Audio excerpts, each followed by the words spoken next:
Hola a todos, bienvenidos a esta clase de oscilaciones libres. En esta ocasión veremos las oscilaciones libres amortiguadas. Resolveremos la ecuación diferencial para este caso, ¿verdad?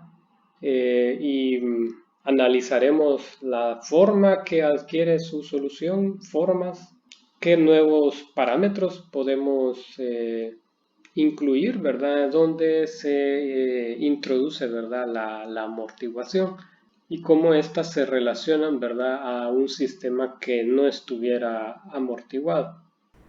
Bueno, aquí tenemos el sistema ahora incluyéndole el dispositivo de amortiguación.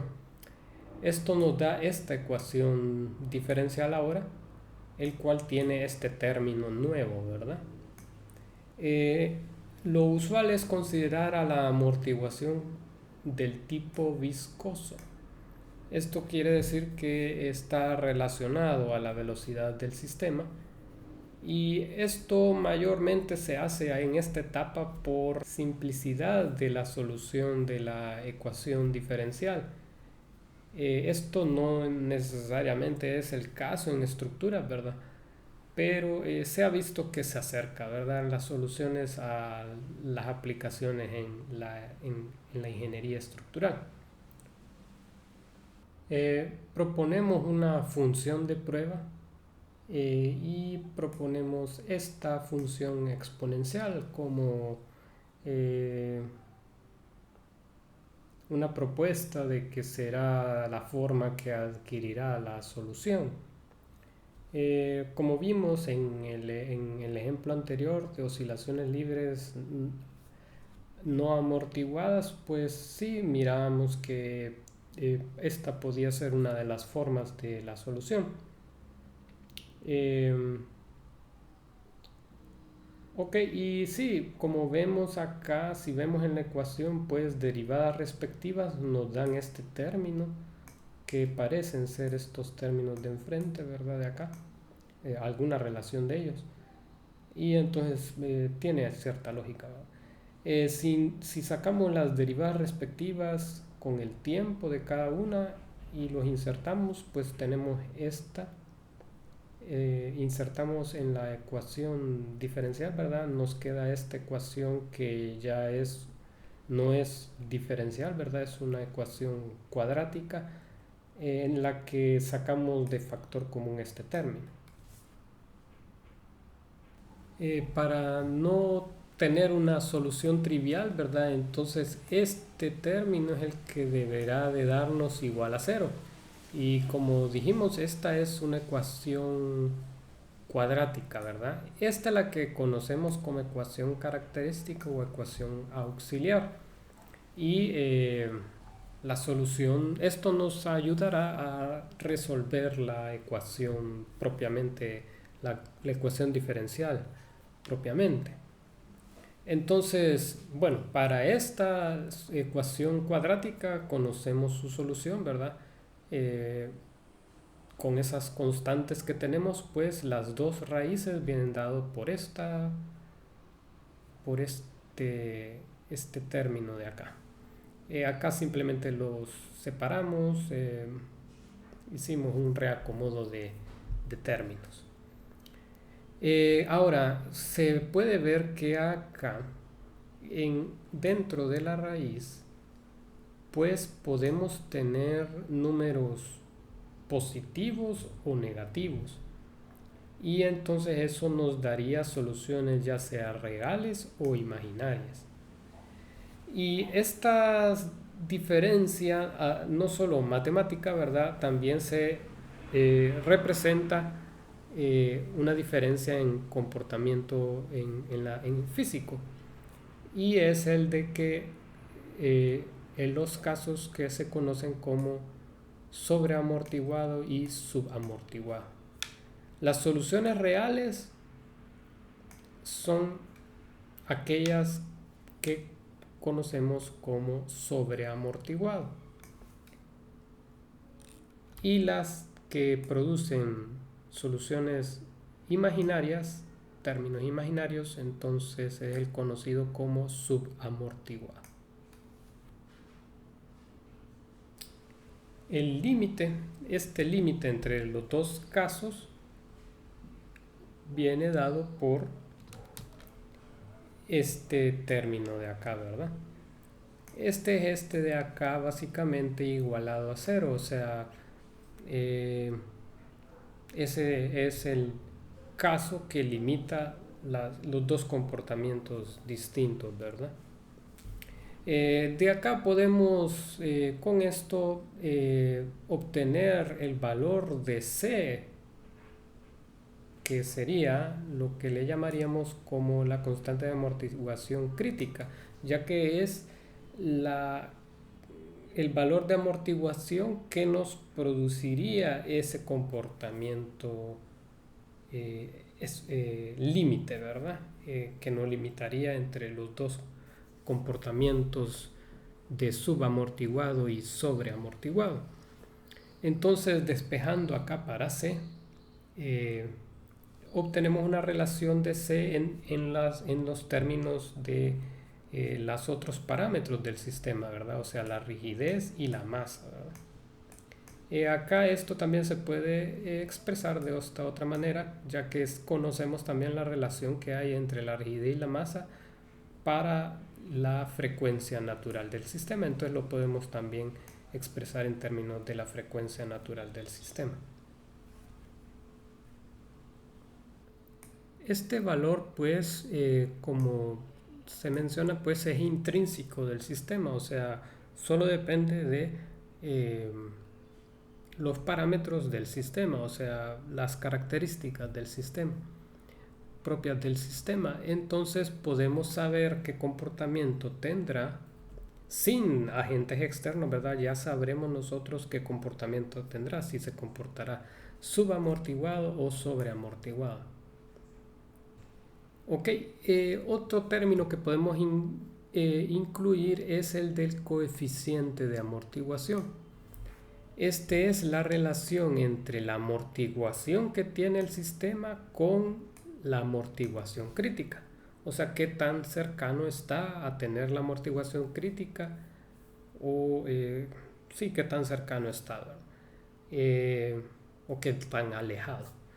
Y esta relación pues simplemente incrustamos lo que sacamos anteriormente, ¿verdad? Y obtenemos esta formulita, ¿verdad? Para calcular este coeficiente de amortiguación. Este coeficiente pues sí es un valor, una proporción, no tiene unidades porque las dos, estas se cancelan las dos unidades, ¿verdad? Y ese valor pues sería igual a 1, ¿verdad? Como vemos acá, si el sistema tiene exactamente la amortiguación crítica. Sería menos que 1 si está subamortiguado, o sea, tiene valores de amortiguación bajas que lo dejan en la categoría de subamortiguado, y mayores que 1 si es el caso sobreamortiguado.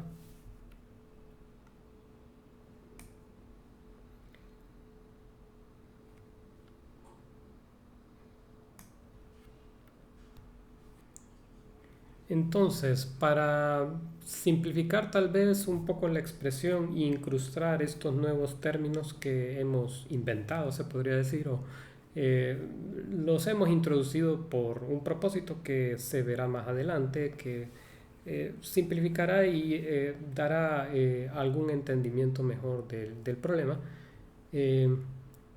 Entonces, incrustamos estos nuevos términos de la coeficiente de amortiguación, ¿verdad? En la ecuación original de las raíces, ¿verdad? Acá, con la relación que tenemos con la amortiguación, masa y rigidez, ¿verdad? Entonces los introducimos acá y nos quedan esta expresión. También hacemos uso de esta relación de la frecuencia natural del sistema, ¿verdad? Y podemos reducirla a esta expresión de acá.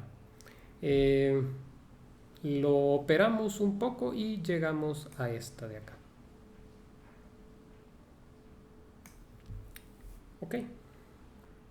Entonces, en resumen, ¿qué tenemos? En resumen, podemos tener los siguientes casos.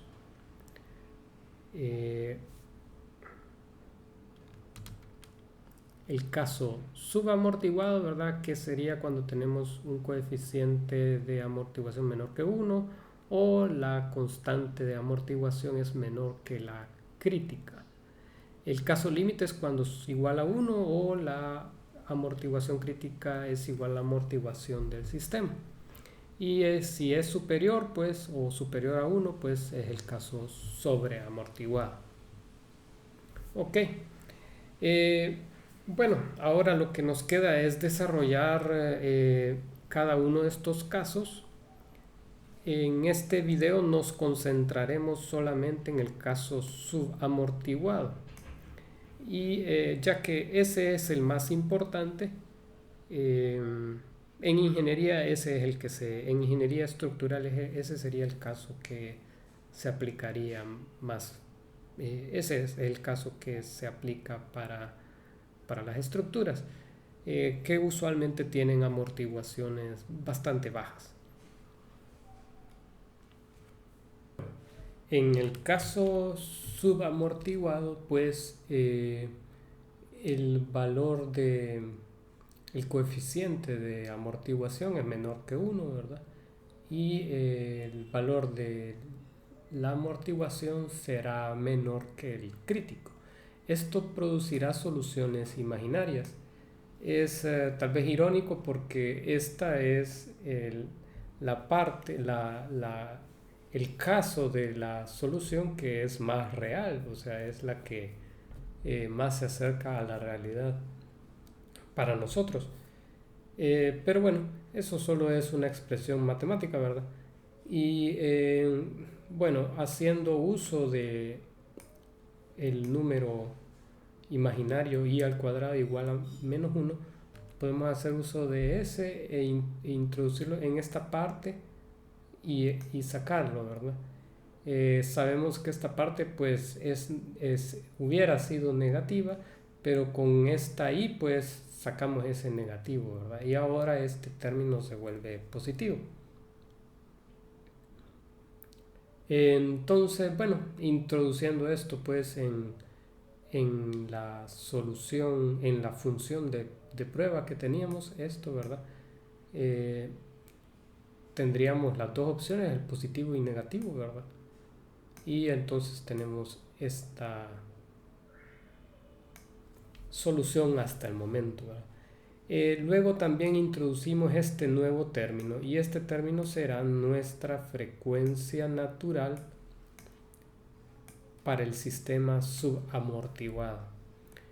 Como notan, pues acá simplemente es el mismo frecuencia natural, pero ahora modificado, ¿verdad? Por el factor de amortiguación, ¿verdad? Si este valor fuese 0, o sea, el caso no amortiguado, pues se reduce al no amortiguado. Entonces la expresión es general, ¿verdad? También si a un caso no tuviera amortiguación, siempre nos daría los mismos resultados.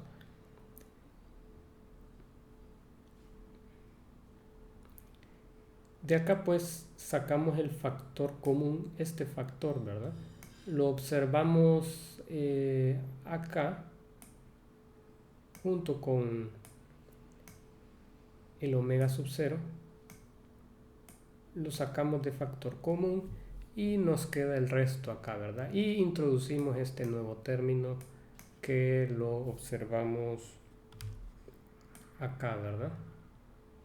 Ok, eso nos hace una expresión pues más reducida con unos nuevos términos que logramos entender, ¿verdad? Pues sí, ahora la frecuencia natural pues se nos modifica en base a la amortiguación y sabemos cómo, ¿verdad? Con esta expresión de acá.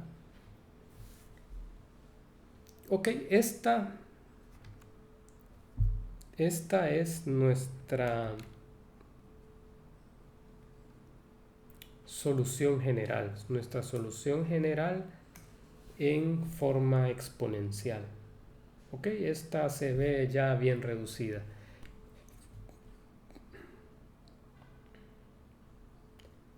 Bueno, haciendo uso pues de la identidad esta de Euler que nos relaciona una ecuación exponencial, una función exponencial con funciones trigonométricas de coseno y seno, ¿verdad? Podemos convertir esto, ¿verdad? Y un poco de álgebra podemos llegar a esta expresión de acá. Si se fijan, pues esta es la equivalente solución trigonométrica que teníamos para el caso no amortiguado. Pero acá aparece este término nuevo que lo sacamos de factor común y pues esto no es tan gran cambio, simplemente la frecuencia natural se nos modifica, que es lógico, tiene cierta lógica. Y recuerden que estos términos pues de estas constantes pues se deducen ya con incorporando las condiciones iniciales.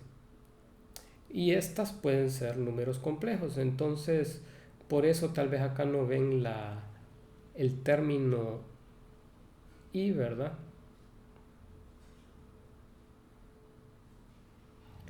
Ya que lo incluye adentro la constante. Pueden ser números complejos. Bueno, pero lo importante es este término de acá. Este término es lo que nos reduce el valor de desplazamiento con el tiempo. Esta función exponencial pues es para números de mayores de 0, o sea, para números positivos, tiene valor máximo 1, o sea, cuando está en el tiempo 0, y se tiende a 0 con t a infinito. Ahora, ¿cómo se reduce esto? Pues depende de los valores de la amortiguación y la frecuencia natural. Si tenemos valores de amortiguación pequeños, pues esa reducción es más gradual, como vemos en este punteado y este gráfico azul, pues ese es el caso que llamamos como subamortiguado. Ahora, si C es igual a 1, pues tenemos esta curva límite. Y para valores ya mayores de la amortiguación, pues ya el cambio es más abrupto, ¿verdad? Rápidamente se reduce a 0. Ok, entonces este es el término que nos representa la gradual reducción en el movimiento.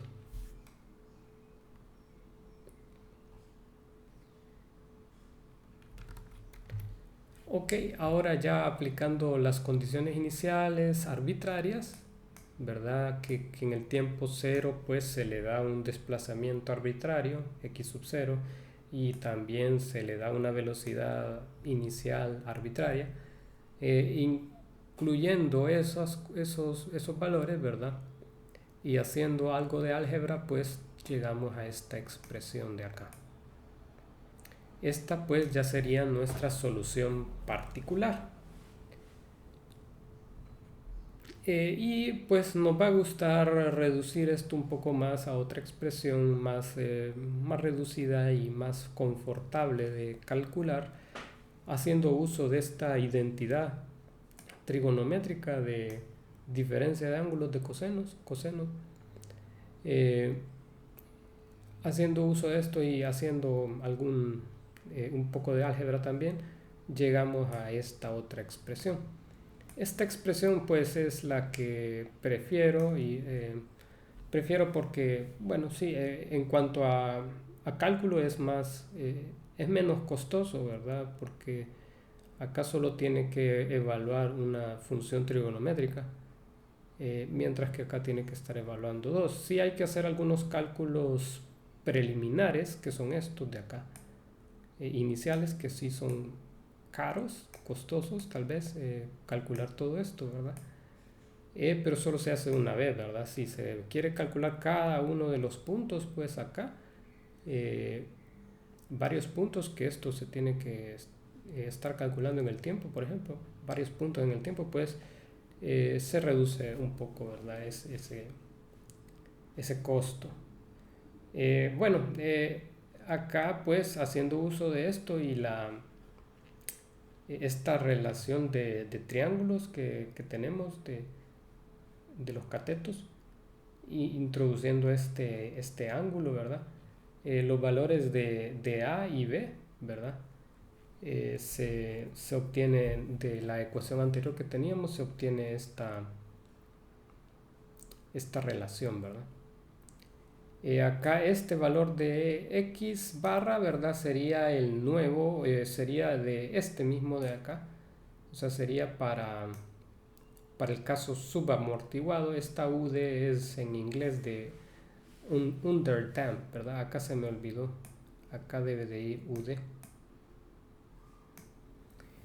Y bueno, eso sería ya, esto es el equivalente a lo que teníamos anteriormente para el caso no amortiguado. Las expresiones, bueno, acá se expanden un poco más, se hacen un poco más grandes debido a la inclusión ahora del factor de amortiguación, pero tal vez no tanto, ¿verdad? Bueno,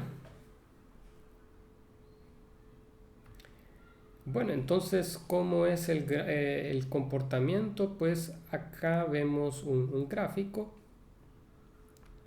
eh, donde acá tenemos el decremento, ¿verdad? El decremento del movimiento. Acá de nuevo se me fue el UD. Este es el positivo y este otro gráfico acá el negativo, y como ven, pues en cada ciclo acá, pues este punto de acá del desplazamiento inicial, pues en el otro ciclo acá pues ya tiene una reducción, y así va gradualmente. Este es el caso subamortiguado. Acá pues esta es el periodo, que ahora siempre la misma expresión, solo es que hay que usar la frecuencia correspondiente, ¿verdad? El periodo para eh, el caso subamortiguado.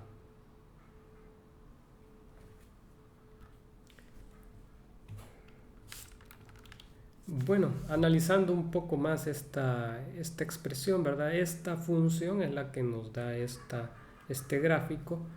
Esta es la amplitud, pues, que estaría teniendo en cada ciclo, si no se le modificara por esta función de decremento, ¿verdad? Acuérdense que este valor de cosenos pues tiene como máximo valor, oscila entre 1 y -1. Ok, solo nos dice en qué posición de la función trigonométrica de coseno, ¿verdad? Se estaría dando por el tiempo. Entonces, acá esta función de acá, pues es la que nos está incorporando, pues, la reducción en el tiempo de esta amplitud. Ok, pasaríamos ahora a ver un ejemplo que más o menos ilustra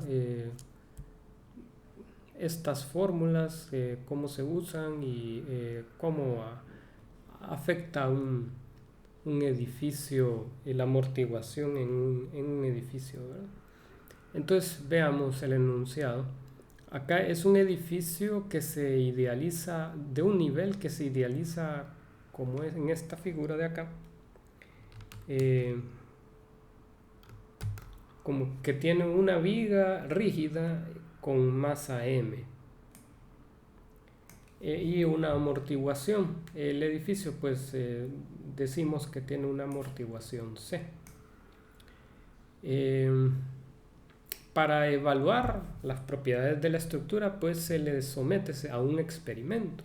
El experimento consiste pues en aplicarle una carga de 100 kilonewtons, ¿verdad? Y cuando se le aplica esa carga se observa que se desplaza 1 centímetro. Entonces, o sea,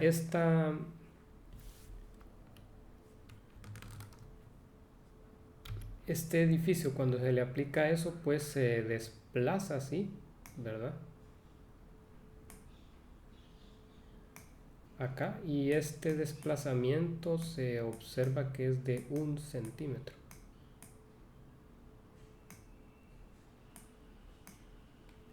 ¿Ok?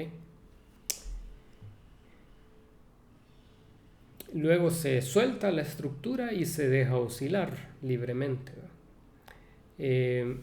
Ya acá pues al regresar, o sea, acá vimos que tenía 1 centímetro en el desplazamiento inicial. Ya cuando regresa y medimos de nuevo, tiene solo 0.5, o sea, se redujo a 0.5 el desplazamiento en un tiempo de 1 segundo. Ok, y entonces me piden que calcule el peso de la viga, la frecuencia de oscilación de la estructura, la amortiguación de la estructura y el desplazamiento que tendría la estructura después de 3 oscilaciones. Ok. Ok, entonces pasemos a la solución de esto.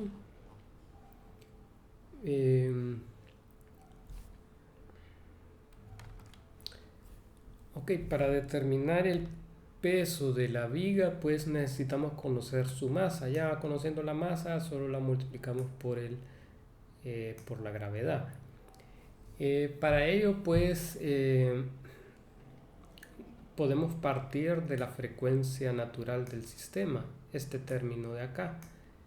Y entonces de acá despejamos para la masa. Este término lo podemos conocer porque nos dieron cuánto se desplazaba la estructura con una fuerza, ley de Hooke básicamente. Y pues lo podemos obtener con la información que se nos ha dado del comportamiento de las oscilaciones.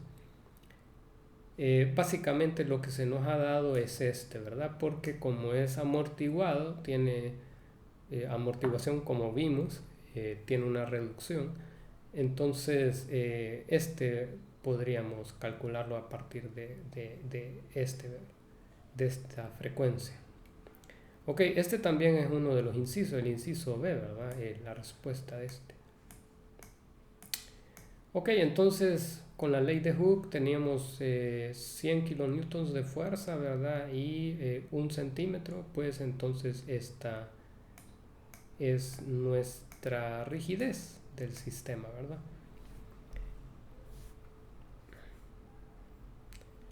Ahora, el tiempo que demoró la estructura fue 1 segundo. Ese es el periodo de la estructura amortiguada. Es el periodo natural el periodo natural de la estructura amortiguada. Y de acá podemos sacar la frecuencia del sistema subamortiguado y nos da pues básicamente 3 veces dos veces pi, que nos da 6.3 radianes. Ese es el inciso B. Ok. Bueno, para evaluar la amortiguación, pues tenemos que usar ese valor de reducción que observamos y hacemos uso de esta ecuación, que es la ecuación de movimiento, ¿verdad? eh, con el tiempo pues nos da qué desplazamiento tiene. Entonces en el valor de 0 pues tenía un desplazamiento de 1, ese fue el desplazamiento inicial que se le dio. Y entonces este valor de x barra UD nos da de 1 centímetro. ¿Ok? Ese pues lo podemos introducir ahora en la ecuación para x igual a 1 segundo en el otro periodo, que sabemos que se nos redujo a 0.5 centímetros, ¿verdad? Ok, y de acá podemos despejar para el valor de decremento por amortiguación. Ahora, ¿por qué hago estos valores? ¿Por qué estos valores los hacemos igual a 1? Pues acá sabemos que este tiene un valor de 1, ya que aquí pues primero que todo pues el tiempo es 0 y es el desplazamiento inicial, ¿verdad? Es uno de los ciclos. Entonces en la función trigonométrica pues de cosenos pues tenemos esto, ¿verdad? Y después en el otro ciclo de regreso pues regresa acá al mismo valor de 1, ¿verdad? Entonces si está en el regreso acá pues está aquí en este punto. Entonces sabemos que tendrá un valor de 1, solo que esta vez se va a modificar por este valor y entonces por eso ese valor nos estaría dando acá abajito, ¿verdad? Un valor por acá. Se nos reduciría, ¿verdad? Pero es por este término de acá. Entonces de acá es que podemos nosotros evaluar este término. Ok, entonces sacamos logaritmos, despejamos, ¿verdad? Para estos dos valores, sacamos logaritmo natural de esos dos, de esa relación, nos queda esta expresión de acá. De acá pues puedo despejar para la frecuencia natural sin amortiguación. Y de ahí podemos introducirla en esta ecuación de la frecuencia natural subamortiguada. Lo introducimos acá y operamos ahí y obtenemos acá la coeficiente de amortiguación. Este nos da 11%, ¿verdad? 11% es algo elevado, la verdad, para estructuras usualmente andan entre 3% a 5%. Eso depende de los materiales, ¿verdad? Si es concreto o acero. Ya valores de 7, 8 son algo elevados, ¿verdad? Pero bueno, este es un ejemplo para hacer lo más posible de que haya una influencia, ¿verdad?, de la amortiguación y que sea más observable para ustedes. Aún así, como podrán ver, con esta amortiguación un poco ya grande para ejemplos de estructuras, si hacemos el cálculo de la frecuencia natural, esta pues no se ve tan reducida, ¿verdad? Debido a la poca amortiguación, o sea, no hay un gran cambio, siempre se mantiene, hay alguna modificación en los dígitos de este valor, pero no es mucho, ¿verdad? Si se fijan acá, este término de acá pues está al cuadrado, ¿verdad? Entonces se hace todavía más pequeño, ¿verdad? Acá. Y bueno, y después la raíz también hace que no tenga mucha influencia si es un número pequeño, ¿verdad? Ok, bueno, ya de aquí teniendo esta frecuencia natural, pues podemos calcular la masa. Ya teníamos la rigidez y teníamos la frecuencia natural y entonces obtenemos una masa de 250 toneladas, podríamos decir, ¿verdad? Eh, o sea, esto aquí tiene algunos redondeos, ¿verdad? Redondeos por cifras significativas. Entonces, si el cálculo no les da exactamente, pues no se preocupen, es un redondeo, ¿verdad? Eh, bueno, y el peso, pues acuérdense que el peso es por la gravedad, esto todavía es solo la masa, el peso por la gravedad y me da 2500 kilonewtons. Entonces este es pues la primera inciso. Ok, luego seguimos con la amortiguación. También la amortiguación habíamos obtenido solo el coeficiente. Eh, Solo habíamos obtenido esto, ¿verdad? Pero la amortiguación de la estructura, la constante C, pues la podemos sacar ahora, ya que tenemos la masa con esta ecuación de acá. Y nos da 350 kilonewtons por segundo por metro. Ok, este era el otro inciso. Y ahora solo nos queda calcular el desplazamiento en el tercer ciclo, ¿verdad? El cual va a ocurrir en el tiempo de 3 veces el periodo, ¿verdad? El periodo era de 1 segundo, entonces sería en 3 segundos. Entonces simplemente metemos esos 3 segundos acá en esta ecuación. De nuevo acá este término sería igual a 1 por el mismo punto, porque es en uno de las crestas, ¿verdad? De la onda de coseno. Entonces este era acá 1, 2, 3, ¿verdad?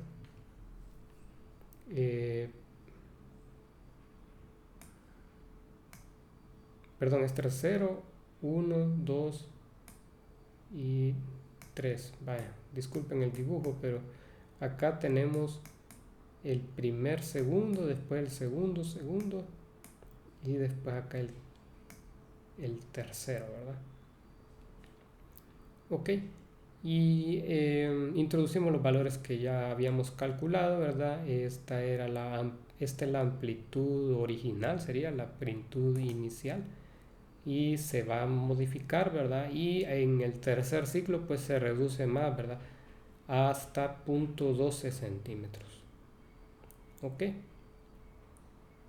ok, del desplazamiento inicial de 1 segundo se bajó en el regreso a 0.5 y después ya en el tercer ciclo a 3 segundos pues se redujo a 0.2.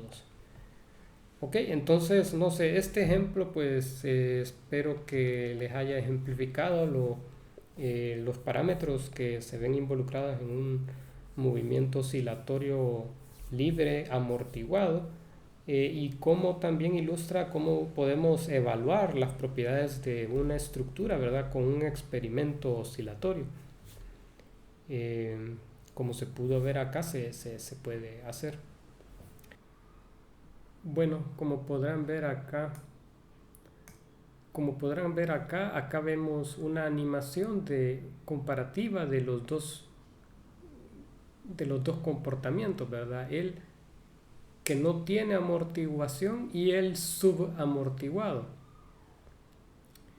Eh, Aquí el que no tiene amortiguación, pues se ve que en el tiempo, ¿verdad? En cada ciclo siempre sigue teniendo el valor de desplazamiento inicial que tuvo, ¿verdad? Ok. Mientras que el que tiene amortiguación se va deteniendo con el tiempo, ¿verdad? Comienza grande el desplazamiento, pero después va reduciéndose. Aquí comienza con el mismo desplazamiento inicial, pero ya con el tiempo, pues ven en el otro ciclo, pues ya no tiene el mismo valor, ¿verdad? Se redujo acá, pues bastante más de la mitad. Y hasta que ya cuando transcurre el tiempo, pues se podría decir que llega hasta detenerse, ¿verdad?